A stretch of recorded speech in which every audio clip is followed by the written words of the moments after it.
Assalamualaikum everyone, myself Nevish Manzoor, a student of class 9. Before I start, I want to ask you what is the one thing that makes us all truly equal irrespective of who we are? That are fundamental rights. Today I will discuss about the fundamental rights.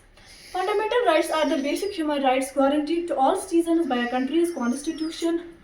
Why they are fundamental? They are fundamental because they are essential for the intellectual, moral, and spiritual developments of individuals. Originally there were 7 fundamental rights, but the right to property was removed in 1978. Now there are only 6 fundamental rights in the Indian Constitution. First one is right to equality. It means that laws apply in the same manner to all, regardless of a person's status. That's called the rule of law.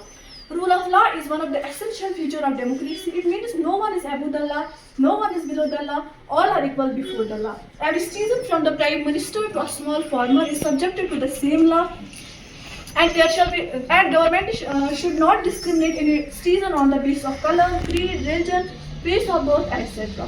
Second one is right to freedom. Freedom means absence of constraints. In practical life, it means absence of interference in our affairs by others. We want to live in society, but we want to be free.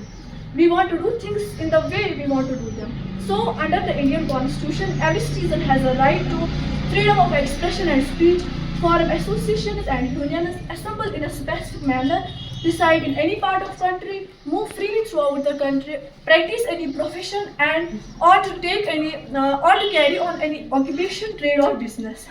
You cannot exercise your freedom in such a manner that violates others' right to freedom. Your freedom should not cause public disorder or nuisance. Freedom of expression is one of the essential features of democracy.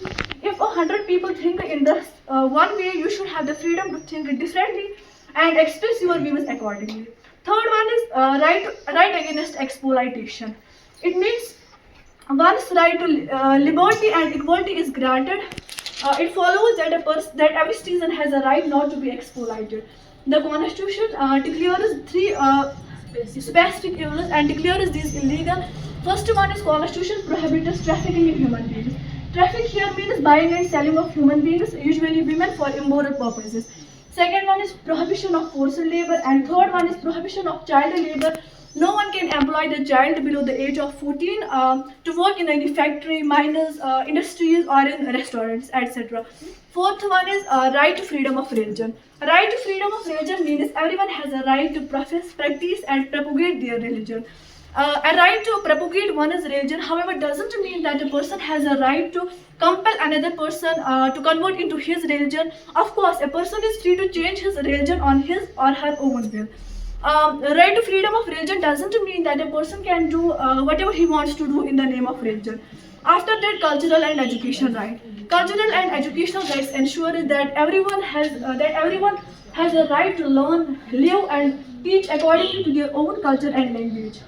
After that, how can we secure these fundamental rights? The fundamental rights in the Constitution are important because they are enforceable. We have a right to enforcement of these rights. We have a right to seek enforcement of these rights. That's called the right to constitutional remedies. This itself is a right. This right makes other rights effective. It's possible that sometimes our rights may be violated by fellow citizens, private bodies, or by the government. When any of our rights are violated, we can seek remedy through courts. If it is a fundamental right, we can directly approach the Supreme Court or High Court. That's why Dr. B.R. Ambedkar called the right to constitutional remedies the heart and soul of our Constitution. Thanks.